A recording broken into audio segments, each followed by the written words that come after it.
Chers amis, je vous adresse mes salutations bienheureuses.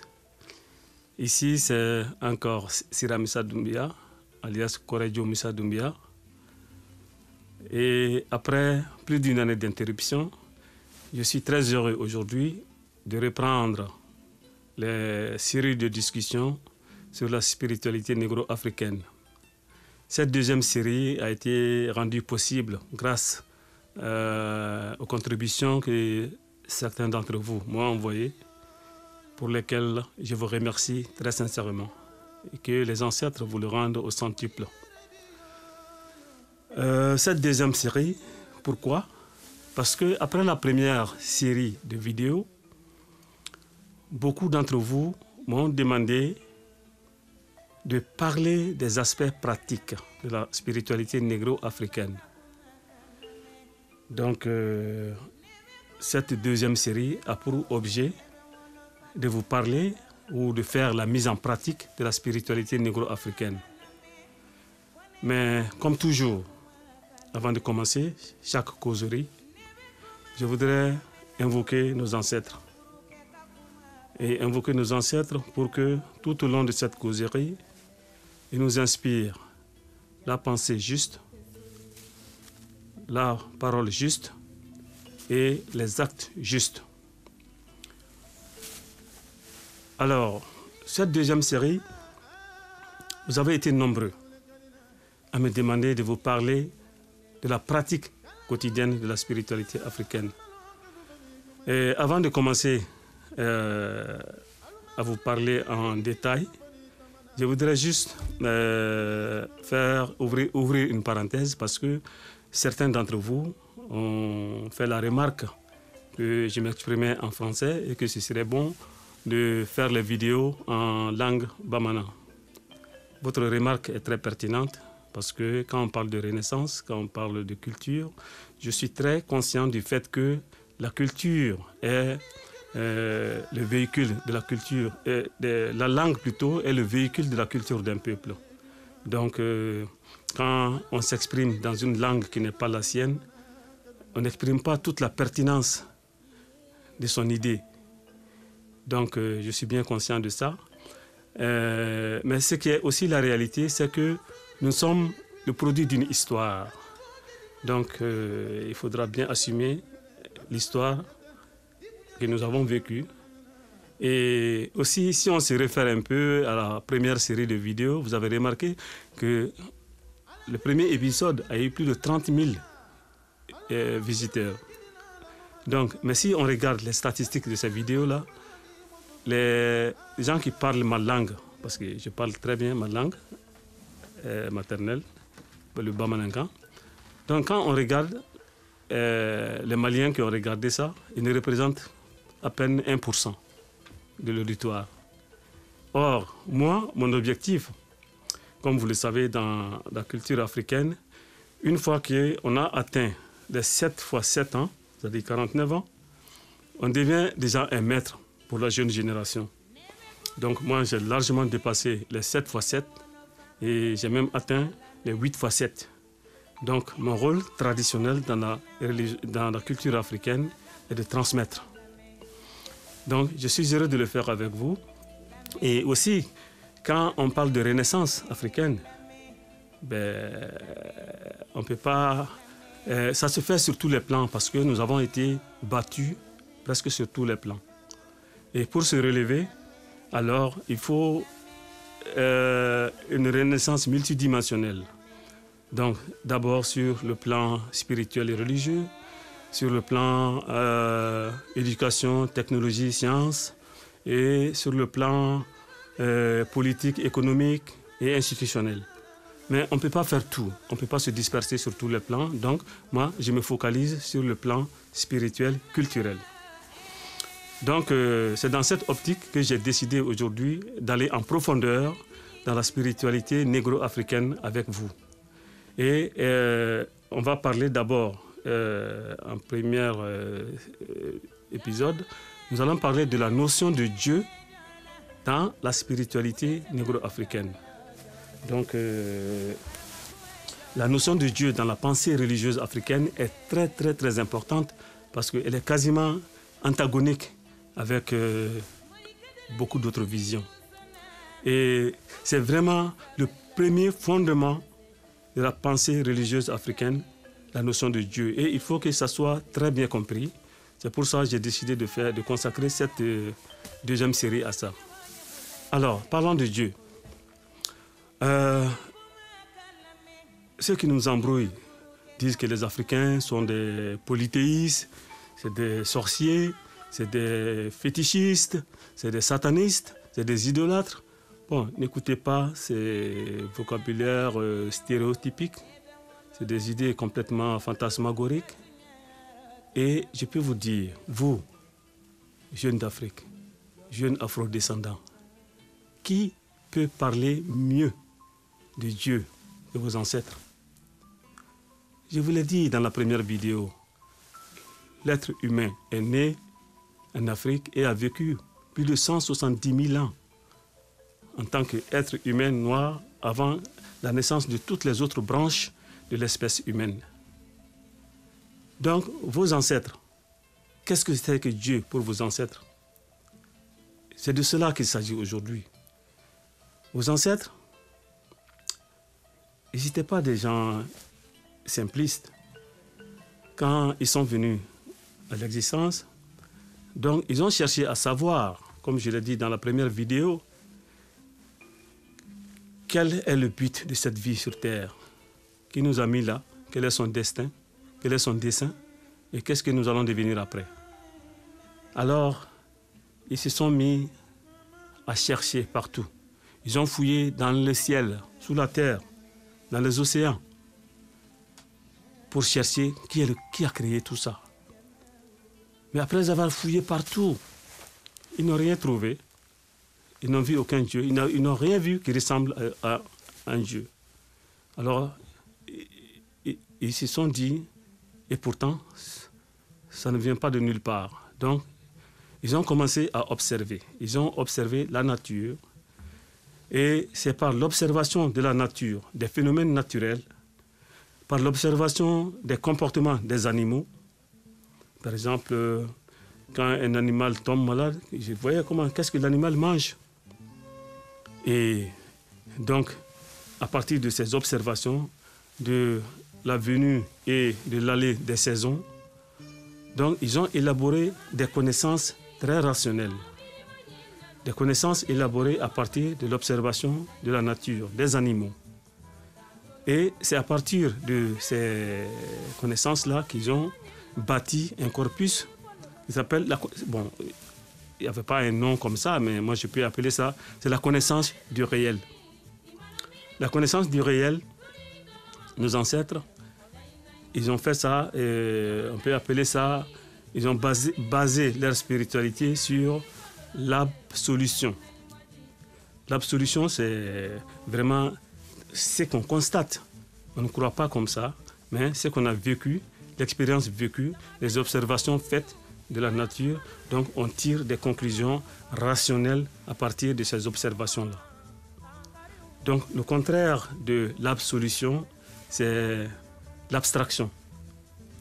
L'abstraction, c'est quand quelqu'un de son bon vouloir décide que les choses doivent être comme ça, belles, comme lui, son entendement, et il présente les choses selon sa vision à lui, qui peut ne pas correspondre à la réalité. Or, nos ancêtres ont banni l'abstraction et ils se sont basés sur l'absolution, donc la connaissance du réel. Et en cherchant à pousser cette connaissance du réel, ils sont arrivés à une frontière où ils ne pouvaient pas franchir la frontière. Et dans cette frontière, tout ce qui était insaisissable par eux, inconnaissable par eux, ils ont appelé ça Dieu. Voilà qu'est-ce que c'est que Dieu dans la spiritualité négro-africaine. Dieu, c'est l'inconnu. Tout ce que l'être humain ne peut pas savoir, ne peut pas connaître. Parce que dans la réalité, les scientifiques d'aujourd'hui sont d'accord. Nous, êtres humains, notre cerveau est trop petit, trop restreint pour percevoir la réalité. Nos ancêtres savaient qu'il y avait d'autres réalités que nous, on ne pouvait pas voir. C'est le monde invisible. Et oui, la physique d'aujourd'hui l'a prouvé que nos ancêtres avaient raison. Il y a le monde invisible. Et quand vous voyez, demandez à n'importe quel physicien sérieux, il vous dira que même la lumière qu'on voit, l'homme ne voit qu'une partie restreinte. On appelle ça le spectre visible de la lumière. Et les sons que nous entendons, l'oreille humaine n'entend qu'une petite portion, peut-être de 20 Hz à 20 kHz. Et tout le reste, ça passe inaperçu. Mais les animaux, les oiseaux, autres créatures perçoivent. Donc, nous avons une vision trop restreinte de la réalité. L'être humain ne peut pas connaître toute la réalité. Et là où sa perception, sa connaissance, son expérience s'est arrêtée, nous avons appelé ça Dieu. Dieu, c'est donc cette force invisible, cette vibration, cette énergie pure, originelle, qui est à la source de toute la création.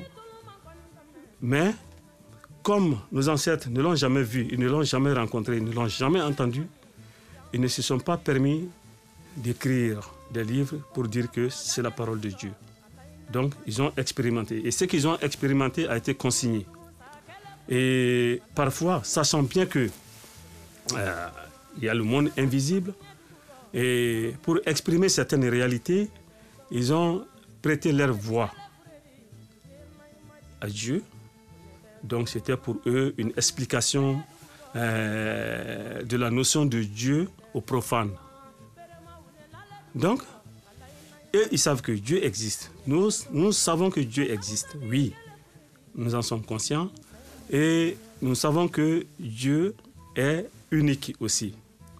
Parce que ceux qui nous embrouillent souvent, et ceux qui nous traitent de sorciers, hein, ils disent que nous sommes des polythéistes.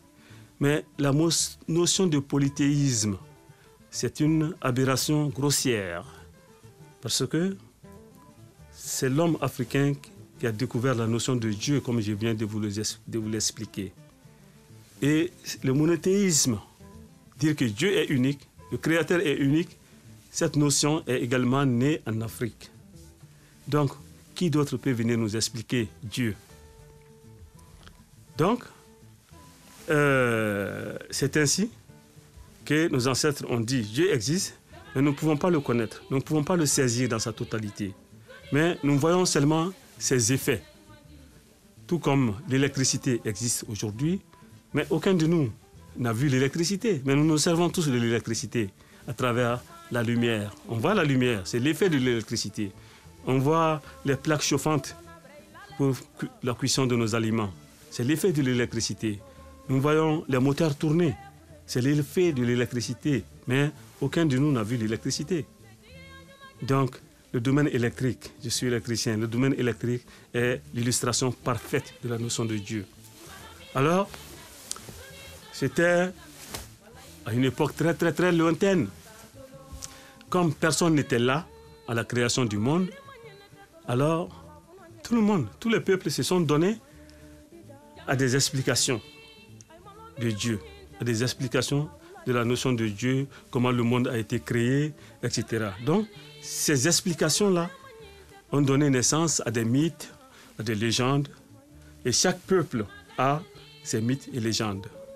Nous avons en Afrique essentiellement le mythe d'Osiris, Isis, Horus, et il y a d'autres peuples qui ont le mythe d'Orphée, le mythe d'Ormuz et le mythe d'Oedipe pour les peuples asiatiques et les blancs et les jaunes.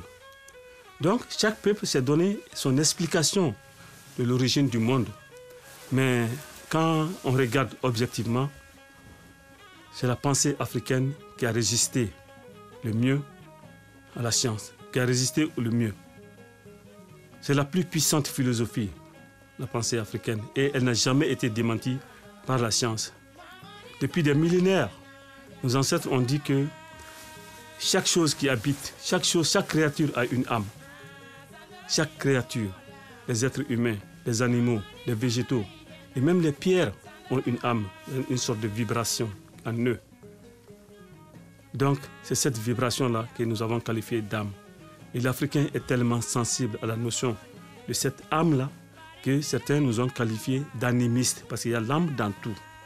Et l'âme, nous sommes tellement sensibles à ça que l'Africain authentique n'ose même pas verser de l'eau chaude par terre au risque de tuer une fourmi ou de blesser une âme quelconque invisible. Voilà comment est-ce que nous avons perçu la création. Bon, alors pourquoi ils disent que nous sommes polythéistes? Pourquoi ils disent que nous sommes des fétichistes? Parce que nous, on a compris que nos ancêtres, après des millénaires d'observation, se sont dit que oui, il y a un créateur, mais ce créateur-là, il n'est pas perceptible. Nous voyons seulement ses manifestations, comme nous ne voyons pas l'électricité, mais nous voyons la lumière. Nous ne voyons pas l'électricité, mais nous voyons le moteur tourner. De la même façon, nos ancêtres ont observé des manifestations de Dieu, autrement dit des facettes de Dieu ou des attributs de Dieu. Ces attributs, ça peut être le soleil, la lune, la procréation, l'amour, la mort, tout ce qui est magique. Oui, la vie est magique. Tout ce qui est magique, c'est tout ce qui échappe à l'entendement humain. Oui, la vie est magique. L'amour est magique. La mort est magique. Le soleil est magique. La lune est magique. Tout ça, ce sont des attributs de Dieu. Donc, l'Africain a dit, puisque je ne connais pas Dieu, mais je vois ses manifestations.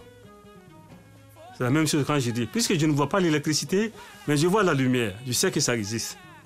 Alors, pour mes besoins d'éclairage, donc, j'utilise la lumière. L'Africain a dit la même chose.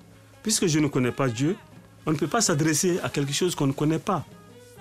Donc, il s'est adressé à la manifestation visible, à la manifestation perceptible de Dieu que lui, il connaît. Donc, cette manifestation perceptible, visible, connaissable de lui, il s'est adressé à ça. Donc, comme Dieu a plusieurs manifestations, et chaque manifestation de Dieu, chaque attribut de Dieu, chaque facette de Dieu a donné naissance à un culte en Afrique, d'où la multitude de cultes que nous avons. Mais cela ne signifie pas que Dieu est pluriel. Non, Dieu est un et unique, mais il a des manifestations plurielles. Alors, donc, que personne ne vienne nous dire désormais que nous sommes des polythéistes. Non, nous vouons un culte à chaque manifestation de Dieu. Parce que Dieu, quand il a fait la création est tellement immense. Et nos ancêtres ont imaginé ça à des périodes très lointaines. En ce moment-là, on ne pouvait même pas imaginer qu'il y a une autre planète autre que la Terre. Mais après, la science a découvert qu'il y a plusieurs planètes, des milliers de planètes, des univers. Et tout ça doit aller en pilotage automatique. Puisque ça doit aller en pilotage automatique, le patron, le grand patron, ne peut pas se mêler de la gestion de toutes les petites choses. Sinon, ça sera ingérable.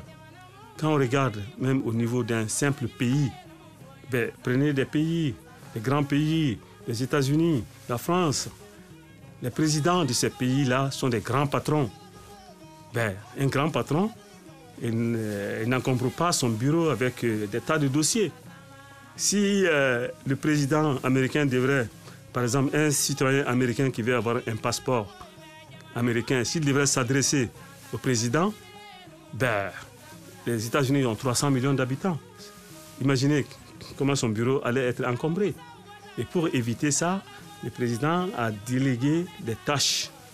Il a créé un département pour chercher le passeport. Ceux qui ont besoin de permis de conduire, il a créé un département pour aller chercher le permis de conduire. Ceux qui ont besoin d'autres choses, il y a des services spécifiques dédiés à ça. Donc, le grand patron, il se charge seulement de contrôler la cohérence de l'ensemble. Mais il ne se mêle pas des affaires individuelles. Si vous avez mal rempli votre formulaire de demande de passeport, le service de passeport va rejeter. Mais est-ce que pour cela que le président doit intervenir? Non, il n'interviendra pas parce qu'il a chargé des services pour ça. Et voilà pourquoi, et souvent dans certaines de mes interventions, je dis que Dieu s'en fout. Donc c'est un peu caricaturé, mais c'est pour vous dire que Dieu ne se mêle pas des détails des affaires humaines, des détails de la relation entre ces créatures. Il a créé des lois, ce sont des lois physiques qui n'ont jamais été démenties. Et chaque fois qu'on respecte ces lois, on respecte la volonté de Dieu. Et ces lois sont immuables, depuis l'origine jusqu'à aujourd'hui. Alors, donc, la notion de Dieu, j'espère que vous avez eu une compréhension assez large. Donc, avant de conclure cette première présentation sur la notion de Dieu, donc, je vais simplement faire une bénédiction et que nos ancêtres et les divinités de nos familles, de nos clans, de nos pays nous protègent et nous guident. Donc, retenez une chose, oui, nous croyons en Dieu. Oui, Dieu est unique. Oui, nous sommes les découvreurs de la notion de Dieu. Alors, dire que les Africains sont des sorciers, c'est l'ignorance. Dire que les Africains sont des féticheurs, c'est l'ignorance. Mais notre notion de Dieu, c'est quasiment antagonique à ceux qui nous ont présenté Dieu comme quelque chose qui a été créé ex nihilo.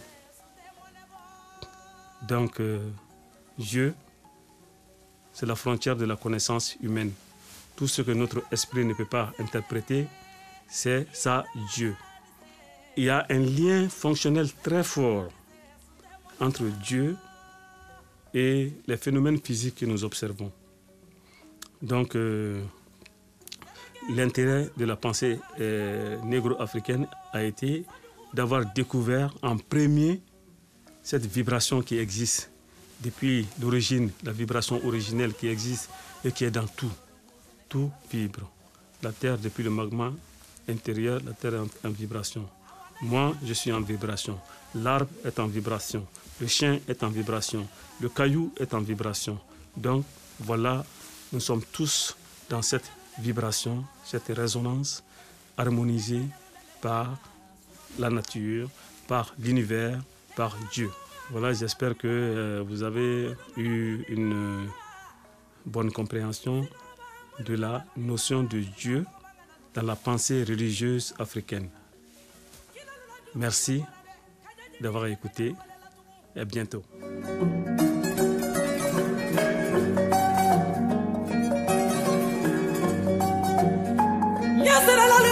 Kita kuruni mudafa, neka